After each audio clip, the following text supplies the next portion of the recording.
നമസ്കാരം. വളരെ വേദനയോടെയാണ് ഞാനിപ്പോൾ നിങ്ങളുടെ മുന്നിൽ നിൽക്കുന്നത്. ഇന്ന് തെരഞ്ഞെടുപ്പിൻ്റെ കൊട്ടിക്കലാശം കഴിഞ്ഞതിന് ശേഷം നിശബ്ദ പ്രചരണത്തിൻ്റെ ദിവസമാണ്. പിരായിരി പഞ്ചായത്തിൽ ഒരു ഓട്ടോറിക്ഷ സ്റ്റാൻഡിൽ അവിടുത്തെ ആളുകൾക്ക് കാണണമെന്ന് ആവശ്യപ്പെട്ടതിനെ തുടർന്ന് ഒരു ക്യാൻസർ പേഷ്യൻ്റ് അദ്ദേഹത്തിന്റെ കുടുംബവും ചേർന്ന് കാണാൻ വന്നതിന്റെ അടിസ്ഥാനത്തിൽ ആ ഓട്ടോറിക്ഷ സ്റ്റാൻഡിൽ അദ്ദേഹത്തെ കാണാൻ വേണ്ടിയിട്ടാണ് പോകുന്നത്. അത് കഴിഞ്ഞതിന് ശേഷം ഞങ്ങൾക്ക് സാമുദായിക സംഘടനയുടെ പല നേതാക്കന്മാരുടെയും വീട്ടിൽ കയറുക എന്നുള്ളതായിരുന്നു ഇന്നത്തെ സ്ഥാനാർത്ഥി എന്നുള്ള രീതിയിൽ എൻ്റെ ജോലി. എന്നാൽ വളരെ ബ്രേക്കിംഗ് ആയിട്ടുള്ള ഒരു ന്യൂസ് നിങ്ങൾ കേരളം മുഴുവൻ മാധ്യമപ്രവർത്തകർ എന്താണ് സംഭവിച്ചത് എന്ന് പോലും അറിയുന്നതിന് മുൻപ് ഒരു സ്ത്രീ തെരഞ്ഞെടുപ്പിൽ സ്ഥാനാർത്ഥിയായിട്ട് നിൽക്കുമ്പോൾ തെരഞ്ഞെടുപ്പിൽ പണം കൊടുക്കുന്ന ഒരാളാക്കി എന്നെ വേട്ടയാടാൻ നിങ്ങൾ പരിശ്രമിച്ചതിൻ്റെ വാർത്ത എൻ്റെ ശ്രദ്ധയിൽപ്പെട്ടു. ഒന്ന്. രണ്ടാമതായിട്ട് പാലക്കാടിലെ വോട്ടർമാരെ മുഴുവൻ നിങ്ങൾ അപമാനപ്പെടുത്തി. കാരണം പാലക്കാടിലെ വോട്ടർമാർ പണം വാങ്ങി വോട്ട് ചെയ്യുന്നവരാണ് എന്നുള്ള രീതിയിലാണ് നിങ്ങൾ ആ വാർത്തകൾ അത്രയും സംപ്രേഷണം ചെയ്തത്. 1 മണിക്കൂറിലധികം സമയം ആ ഓട്ടോറിക്ഷ സ്റ്റാൻഡ് മുതൽ നിങ്ങൾ അവിടെ ചെന്ന് അന്വേഷിക്കണം. ആ ഓട്ടോ സ്റ്റാൻഡ് മുതൽ 1 മണിക്കൂറിലേറെ സമയം ഈ കാറ് എന്നെ ഫോളോ ചെയ്യുകയാണ്. ആ കാറിനകത്ത് 2 ചെറുപ്പക്കാർ ബാക്കിലിരിക്കുകയാണ്. ഒരു സ്ത്രീ മുഖം മറച്ച് ഒരു സ്ത്രീ ഫ്രണ്ടിൽ ആ കാറിലിരിക്കുകയാണ്. ഒരാൾ വാഹനം ഓടിച്ചുകൊണ്ടിരിക്കുകയാണ്. അങ്ങനെ യാത്ര ചെയ്ത് ഓരോ സ്റ്റോപ്പിലും ഓരോ വീടിൻ്റെ മുന്നിലും ഞാൻ ഇറങ്ങുമ്പോൾ ആ കാറ് എൻ്റെ പിറകിൽ നിൽക്കുകയാണ്. എൻ്റെ ആദ്യത്തെ ചോദ്യം, എന്തിനാണ് ആ കാറ് ശോഭാ സുരേന്ദ്രനെ ഫോളോ ചെയ്തുകൊണ്ടിരുന്നത് ഇന്നത്തെ ദിവസം? ആ കാറിൻ്റെ ഫോട്ടോ ഞാൻ പുറത്തിറങ്ങി. ആ കാറിൻ്റെ ഫോട്ടോ ഞാൻ എടുത്തിട്ടുണ്ട്. നമ്പർ എൻ്റെ കയ്യിലുണ്ട്. രണ്ടാമതായിട്ട് ഇന്നലെ തന്നെ പാലക്കാടിലെ ജില്ലാ കളക്ടറുമായി ഞാനിപ്പോൾ സംസാരിച്ചു. പാലക്കാടിൻ്റെ ജില്ലാ കളക്ടറുമായി ഞാൻ ഇപ്പോൾ അല്പസമയം മുമ്പ് സംസാരിച്ചു. അപ്പോൾ ജില്ലാ കളക്ടർ എന്നോട് പറഞ്ഞത് ഇന്നലെ തന്നെ ശോഭാ സുരേന്ദ്രൻ പൈസ വോട്ടർമാർക്ക് കൊടുക്കുന്നതായിട്ടുള്ള പരാതി കളക്ടറുടെ കയ്യിൽ കിട്ടിയിട്ടുണ്ട്. അപ്പോൾ ആദ്യം പരാതി തയ്യാറാക്കി, അത് കളക്ടർക്ക് കൊടുത്തു, ഫ്ലൈയിങ് സ്ക്വാഡിനെ റെഡിയാക്കി, പിന്നെ ഒരു കഥ തയ്യാറാക്കി. ഇതെല്ലാം ചെയ്തതിന് ശേഷമാണ് ആ കാറിലെ ചെറുപ്പക്കാർ, കാറിൻ്റെ മുൻസീറ്റിലിരുന്ന വ്യക്തി, ആ വ്യക്തിയുടെ പേരും ഡീറ്റെയിൽസും അറിയാൻ വേണ്ടിയിട്ടാണ് ഞാൻ ഒരല്പസമയം വൈകിയത്. ഒരു മാധ്യമം ഞാൻ വരുന്നതിന് മുൻപ് തന്നെ നടയടി തുടങ്ങി. ശോഭാ സുരേന്ദ്രന് പാലക്കാട് ആകെ പ്രശ്നമാണ് എന്ന് പറഞ്ഞുകൊണ്ട് നടയടി നടത്തിക്കൊണ്ടാണ് എന്നെ സ്വീകരിച്ചത്. അതേ മാധ്യമം തന്നെയാണ് ഇന്ന് മീഡിയ ഗ്രൂപ്പിൽ പോസ്റ്റ് ആദ്യമിടുന്നത്. അപ്പോൾ ഒരാൾ കഥയുണ്ടാക്കുന്നു, തിരക്കഥ വേറൊരാൾ അതിന് സഹായം ചെയ്തു കൊടുക്കുന്നു, അതൊരു മീഡിയ പ്രവർത്തകൻ പോസ്റ്റ് ചെയ്യുന്നു. എന്നാൽ ഒരല്പമെങ്കിലും ഒരു മര്യാദ ഇവിടുത്തെ മാധ്യമ സുഹൃത്തുക്കളോട് ഞാൻ ചോദിക്കുകയാണ്. ഒരു ചെറിയ എൻ്റെ ഭാഗം കേൾക്കാൻ, എന്താണ് ആ റോഡിൽ ഉണ്ടായത്, എന്താണ് സംഭവിച്ചത് എന്ന് പോലും എൻ്റെ ഭാഗം കേൾക്കാതെ ഇന്ന് കേരളത്തിൽ ഈ നിശബ്ദ പ്രചരണത്തിൻ്റെ ദിവസം അങ്ങേയറ്റം എന്നെ വ്യക്തിപരമായി അപമാനിക്കുന്ന രീതിയിലാണ് നിങ്ങൾ ഈ വാർത്ത കൊടുത്തത്. ഈ വാർത്തയെ തുടർന്ന് എന്ത് സംഭവിച്ചു? നിങ്ങളെല്ലാവരും ആ അമ്മയെ കാണാൻ പോയി. ആ അമ്മയെ കാണാൻ പോയിട്ട് അമ്മയെ തലങ്ങും വിലങ്ങും. അപ്പോഴേക്കും മാർക്സിസ്റ്റുകാർ പോകുന്നു, കോൺഗ്രസിൻ്റെ ആളുകൾ പോകുന്നു, ആ വീട്ടിൽ അമ്മയെ പ്രഷർ ചെയ്യിക്കുന്നു, അത് പറയണം ഇത് പറയണം, എന്നിട്ട് പല ചോദ്യങ്ങളും ചോദിച്ചു. എന്തെങ്കിലും ഒരു തൊണ്ടി നിങ്ങൾക്ക് കിട്ടിയോ? ആ അമ്മ എന്താ പറഞ്ഞത്? എൻ്റെ കയ്യിൽ ഒരാളും പണം തന്നിട്ടില്ല എന്ന് പറഞ്ഞു. അപ്പോൾ ആദ്യത്തെ കഥ പോയി. രണ്ടാമത്തെ എൻ്റെ പോയിന്റ്, ഞാൻ നിങ്ങളെ ഒരു വിഷ്വൽ കാണിക്കാം. ഒരു ചെറുപ്പക്കാരൻ, ഒരു 22-23 വയസ്സുള്ള ഒരു കുട്ടി സ്വന്തം അമ്മയുടെ പ്രായമുള്ള എന്നെ നോക്കി സെക്ഷലി ഹറാസ്മെന്റ് ചെയ്യുന്ന രീതിയിലുള്ള ഒരാക്ഷൻ 3 തവണ കാണിച്ചാൽ ഞാൻ കാറ് നിർത്തി അവൻ്റെ അരികിലേക്ക് ചെല്ലണ്ട എന്നാണോ നിങ്ങൾ പറയുന്നത്? ഇന്നലെ രാത്രിയിൽ ചന്ദ്രനഗർ വീടിൻ്റെ മുന്നിൽ നീ എന്താണ് വന്നത് എന്ന് ഞാൻ അവനോട് ചോദിക്കുന്നുണ്ട്. എൻ്റെ വീഡിയോയിൽ നിങ്ങൾക്ക് കാണാം.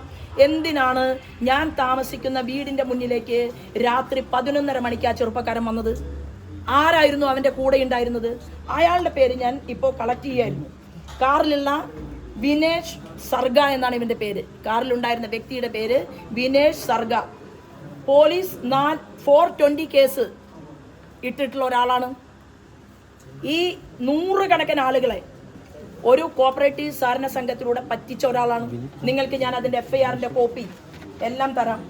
നിരവധിയായിട്ടുള്ള കേസുകളിൽ പ്രതിയായ ക്രിമിനൽ സംഘങ്ങളെ കൂടെ കൂട്ടി നടക്കുന്ന, നാട്ടിൽ പകൽ വെളിച്ചത്തിൽ മുങ്ങി നടക്കുന്ന ഒരാൾ ഒരു കാറിൽ 2 ഗുണ്ടകളെയും കയറ്റി സ്വന്തം അമ്മയ്ക്ക് തുല്യമായിട്ട് കാണുകയും ചിരിക്കുകയും മിണ്ടുകയും ചെയ്യേണ്ട ഒരു സ്ത്രീയെ വളരെ മോശമായ രീതിയിൽ ആംഗ്യം കാണിച്ചതുകൊണ്ടാണ് ഇതാ ഈ നിൽക്കുന്ന പ്രമിള ചേച്ചിയെ മാധ്യമപ്രവർത്തകർക്ക് കാലം എത്രയായിട്ട് അറിയാം. എവിടെയെങ്കിലും ഒരു ചെറുപ്പക്കാരനോട് ഒരു ദേഷ്യത്തിന്റെ ഭാഷയിൽ ചേച്ചി സംസാരിക്കുന്നത് ഇവിടുത്തെ മാധ്യമപ്രവർത്തകർ ആരെങ്കിലും കണ്ടിട്ടുണ്ടോ? എന്നാൽ ഇന്ന് ചേച്ചിയുടെ വിഷ്വൽ ഞങ്ങൾ എടുത്ത വിഷ്വൽ ഞാൻ മാധ്യമപ്രവർത്തകർക്ക് ഇപ്പോൾ കാണിക്കാൻ ആഗ്രഹിക്കുകയാണ്. ഒറ്റ കാര്യമേ ഉള്ളൂ, വളരെ മോശമായ രീതിയിൽ ബിഹേവ് ചെയ്തതുകൊണ്ടാണ് ആ കാറിനരികിലേക്ക് ഞാൻ കടന്നു ചെന്നത്. ഞാൻ തീർച്ചയായിട്ടും പറഞ്ഞിട്ടുണ്ട്, വൃത്തികെട്ട രീതിയിൽ, മോശമായ രീതിയിൽ, വളരെ ഒരു സ്ത്രീയും കണ്ടാൽ വേദനിക്കുന്ന രീതിയിൽ, അതേത് തല കെട്ടിയ കൊമ്പനാണെങ്കിലും, നിങ്ങൾക്കുമുണ്ടല്ലോ അമ്മമാർ, നിങ്ങൾക്കുമുണ്ടല്ലോ സഹോദരിമാർ, ശോഭാ സുരേന്ദ്രൻ ഡോറ് തുറന്ന് പുറത്ത് ചെന്നിരിക്കും, ഒരു തർക്കവും വേണ്ട. പക്ഷേ ഞാൻ എന്തുകൊണ്ടാണ് ഉടൻ തന്നെ ഈ ചെറുപ്പക്കാരനെ കൊണ്ട് ചെയ്യിച്ചതാണ് ഈ വിനേഷിനെയാണ് കസ്റ്റഡിയിൽ എടുക്കേണ്ടത്. ഞാൻ ആ ചെറുപ്പക്കാരനെതിരെ പോലീസ് സ്റ്റേഷനിൽ ഇപ്പോൾ പരാതി തയ്യാറാക്കിയിട്ടുണ്ട്. പരാതി ഞങ്ങൾ പോലീസിന് മെയിലായിട്ട് അയച്ചിട്ടുണ്ട്. രേഖാമൂലം ഞാനിപ്പോൾ പോലീസിനെ കാണും, പരാതി കൊടുക്കും. തെരഞ്ഞെടുപ്പിൻ്റെ ഇലക്ഷൻ കമ്മീഷന് ഞാൻ പരാതി കൊടുക്കും. ഈ ഉണ്ടാക്കിയിട്ടുള്ള വിവാദങ്ങൾ അത്രയും ഉണ്ടയില്ലാ വെടികളാണ്. ആ ഉണ്ടയില്ലാ വെടിവെച്ച് ഭാരതീയ ജനതാ പാർട്ടിയുടെ നേതൃത്വത്തിൽ വിജയം പാലക്കാട് ഉറപ്പായപ്പോൾ അത് സഹിക്കാൻ വയ്യാത്തവരാണ് ഇങ്ങനെ ഒരു കഥയുമായി പുറത്തു വന്നിട്ടുള്ളത്. എന്താണ് നിലനിൽക്കുന്ന തെരഞ്ഞെടുപ്പ് ചട്ടം എന്നറിയാതെ ആദ്യമായിട്ട് തെരഞ്ഞെടുപ്പിൽ പ്രവർത്തിക്കാൻ വരുന്ന ഒരാളല്ല നിങ്ങളുടെ ശോഭാ സുരേന്ദ്രൻ. ഇതെന്റെ 10ാമത്തെ തെരഞ്ഞെടുപ്പാണ്. 9 തെരഞ്ഞെടുപ്പുകളിലും നിങ്ങൾ എന്നെ കേരളത്തിൽ കണ്ടിട്ടുണ്ട്. അപ്പൊ ഈ 10ാമത്തെ തെരഞ്ഞെടുപ്പിൽ വലിയ ഭൂരിപക്ഷത്തിൽ ഞാൻ വിജയിക്കുമെന്നായപ്പോൾ ഇന്നലെ ഒരു തിരക്കഥ തയ്യാറാക്കി കൊടുത്ത് ഇന്ന് എൻ്റെ കാറിന്റെ പിറകിൽ മണിക്കൂറുകൾ ഫോളോ ചെയ്യാൻ ആരാണ് അനുവാദം കൊടുത്തത്? ആരാണ് ഏൽപ്പിച്ചത്? അവരാരാണ്? എവിടെ നിന്ന് വന്നവരാണ്? ഏത് ചെറുപ്പക്കാരാണ്? നിങ്ങൾ എൻ്റെ മാധ്യമ സുഹൃത്തുക്കൾ കൂടെ നിൽക്കണം, അതെനിക്ക് തെളിയിക്കണം.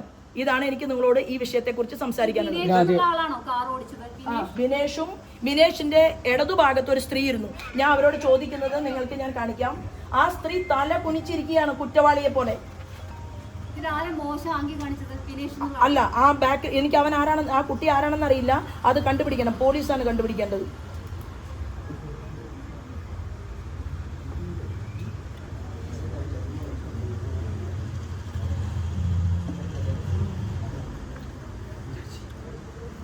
കേരളം മുഴുവൻ എന്തായാലും ഇല്ലാത്തൊരു വാർത്ത കാണിച്ച സ്ഥിതിക്ക് ഇതുകൂടി ഒന്ന് നിങ്ങൾ കാണിക്കണം.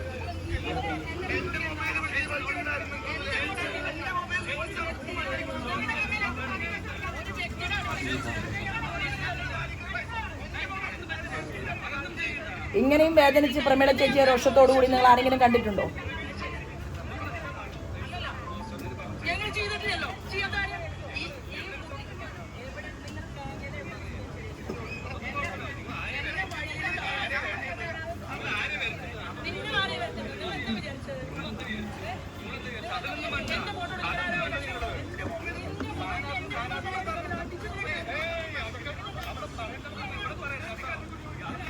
ഈ പുറത്തിറങ്ങി നിൽക്കുന്ന ആളാണ് സർഗ, വിനേഷ് സർഗ.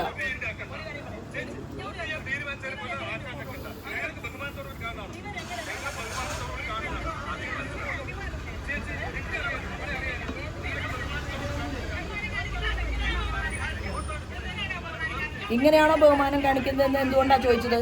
അവൻ വൃത്തികെട്ട ഒരു ആംഗ്യമാണ് കാണിച്ചത്, ഒരു തവണയല്ല. ഞാൻ ഇറങ്ങി ചെല്ലുന്നതിന് മുമ്പല്ലേ കാണിക്കുന്നത്? ആംഗ്യം കാണിച്ചുകൊണ്ടാണല്ലോ ഞാൻ ഇറങ്ങി ചെല്ലുന്നത്. പുറത്ത് വന്ന ദൃശ്യങ്ങൾ പ്രകാരം നിങ്ങളുടെ കൂടെ ഉള്ള ഒരാൾ കൊണ്ടുപോയി പൈസ കൊടുക്കുന്നു. സ്ത്രീ പൈസ കൊടുക്കുന്നു.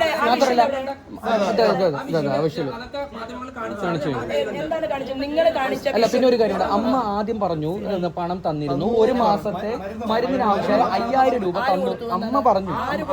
അതായത് വന്ന സ്ത്രീ ആരാണ്? അതായത്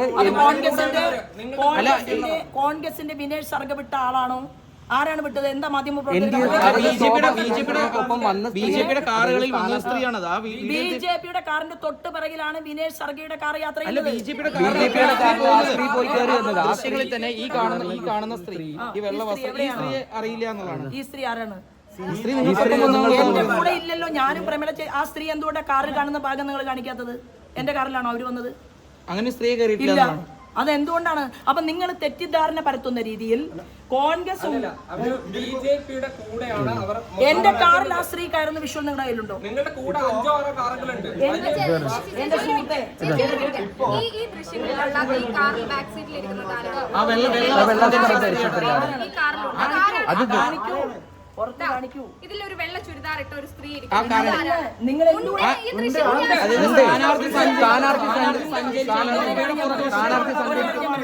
എന്റെ കാറിനകത്ത് ഇന്നത്തെ ദിവസം ഈ പ്രമിള ചേച്ചിയും ഞാനും അല്ലാതെ എന്റെ കാറിൽ ഒരാളുമില്ലല്ലോ. വാഹനത്തിൽ കാണുന്നത് വെള്ള വസ്ത്രം ധരിച്ച സ്ത്രീയാണ്. കൂടെയുള്ള ആ സ്ത്രീ ഉണ്ടെങ്കിൽ എന്തുകൊണ്ട് ആ വിഷ്വൽ പുറത്തു വിടൂ? പിന്നെ എന്തുകൊണ്ട് അവർ കയറുന്നത് കിട്ടിയില്ല? എന്റെ കാർ ഞാൻ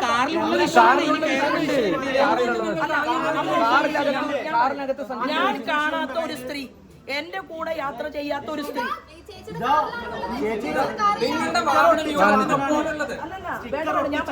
എന്റെ ഇത്രയും വിശദമായി ഒരു മാനിപ്പുലേഷൻ ഉണ്ടാക്കാൻ സാധിച്ചിട്ടുണ്ടെങ്കിൽ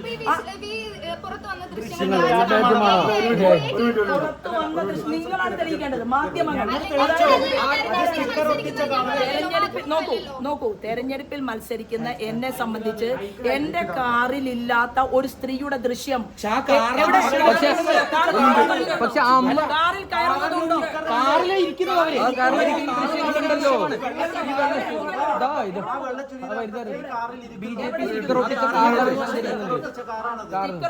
ഞാനൊരു കാര്യം വ്യക്തമായി പറയാം.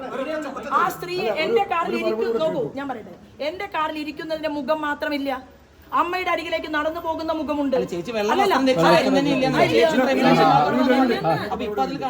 കാണുന്നില്ല. നിങ്ങൾ അതിന് കേരളത്തിലെ, ഞാൻ പറയട്ടെ, പോലീസ് മീഡിയ വണ്ണിന്റെ റിപ്പോർട്ടറെ ചോദ്യം ചെയ്യണം. റിപ്പോർട്ടറെ ചോദ്യം ചെയ്യണമെന്ന് ഞാൻ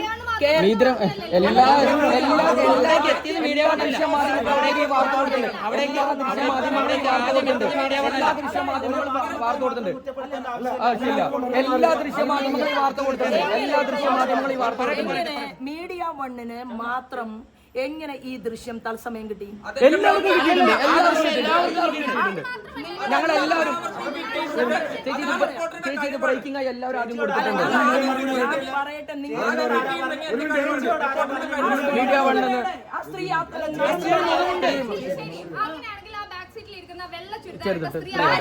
വെള്ള ചുരിദാറിട്ട ഒരാളും എന്റെ കാറിലില്ല. കാറിൽ സഞ്ചരിക്കുന്ന ദൃശ്യങ്ങളുണ്ടല്ലോ. ഒരു ചോദ്യം ചോദിച്ചാൽ അതിന് മറുപടി കേൾക്കാനുള്ള സമയം. ഒന്നാമത്തെ കാര്യം, നിങ്ങൾ എന്ത് മറ്റുള്ള സ്ഥാനാർത്ഥികൾക്ക് വേണ്ടി എന്ത് ഒരു മാധ്യമം, ഞാൻ ഒരു മാധ്യമം എന്ന് അടിവരയിട്ട് പറയുകയാണ്, ഒരു മാധ്യമം എന്ത് ഡെഡിക്കേഷൻ ചെയ്താൽ ഇത് തെളിയിച്ചിട്ടേ ഞാൻ നിൽക്കൂ. ഇത് ഈ മാധ്യമ പ്രവർത്തകന്റെ പങ്ക് പോലീസ് അന്വേഷിക്കണമെന്ന് ആവശ്യപ്പെട്ടുകൊണ്ട് ഈ മാധ്യമ പ്രവർത്തകന്റെ റിപ്പോർട്ടർക്കെതിരെ ഞാൻ പോലീസിൽ പരാതി നൽകും. ഒന്ന്,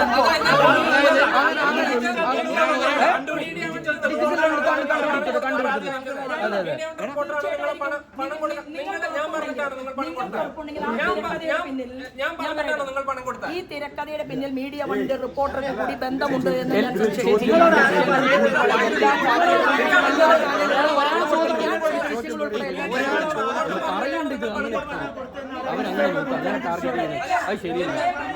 ഇല്ലാത്തൊരു ദൃശ്യത്തിന്റെ പേരിൽ, ഇല്ലാത്ത ദൃശ്യമല്ലല്ലോ, ഉള്ള ദൃശ്യങ്ങളല്ലേ, ഉള്ള ദൃശ്യങ്ങളാണ്, ഇല്ലാത്ത ദൃശ്യങ്ങളല്ല. ഒരു നിമിഷം, അതായത് അവിടേക്ക് മീഡിയ വണ്ണല്ല ആദ്യം എത്തിയിട്ടില്ല. ആ ദൃശ്യങ്ങൾ ഞങ്ങൾക്ക് എല്ലാവർക്കും ലഭിച്ചിട്ടുണ്ട്. ആ ദൃശ്യങ്ങളിൽ ആ സ്ത്രീയുടെ മുഖമേടെ മുഖമുണ്ടല്ലോ. എനിക്ക് ഉൾപ്പെടെ കിട്ടിയ ദൃശ്യങ്ങൾ ആ സ്ത്രീയുടെ മുഖമുണ്ട്. ആ സ്ത്രീ പിന്നീട് ആ ഇന്നോവയുടെ കാറിൽ കയറുന്നുണ്ടോ? കാറിൽ കയറുന്നുണ്ടോ? ആ സ്ത്രീ കാറിൽ കയറുന്നുണ്ടോ? അത് കാണിക്കൂ. ഈ ശോഭാ സുരേന്ദ്രന്റെ സ്റ്റിക്കർ ഒട്ടിച്ചിട്ടുള്ള ഈ കാറിന്റെ ഈ പുറകുവശത്ത് ഇരിക്കുന്നത് ആ സ്ത്രീയാണ്. അല്ല, ആ സ്ത്രീയുടെ മുഖം എവിടെ? പറയൂ. ഒരു മിനിറ്റ്, ഒരു നിമിഷം ആ മുഖം കാണുന്നുണ്ട്, മുഖം കാണുന്നുണ്ട്.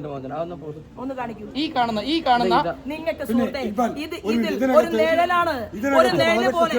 എന്റെ കാറ് നിങ്ങൾ ഇപ്പൊ പരിശോധിക്കണം. ആ സ്ത്രീ ആരാണ്? ആ വെള്ളം പൈസ അല്ലല്ല ഒരു മിനിറ്റ് തുടക്കം മുതലേ പിന്നെ ആരാണ് അല്ലല്ല നിങ്ങൾ നടത്തി വെച്ചിട്ട് ചോദിക്കുന്നത് നിങ്ങൾ ഒരു അല്ല, അമ്മ പറഞ്ഞല്ലോ, അമ്മ പറഞ്ഞു ആദ്യം പറഞ്ഞു അമ്മയുടെ അതായത് ഒരു മാസത്തെ മരുന്നിന് ആവശ്യമായ 5000 രൂപ നൽകിയെന്ന് അമ്മ പറയുന്നുണ്ട്. ആര് നൽകി? അതായത് ശോഭ സ്ഥാനാർത്ഥിക്കൊപ്പം വന്നു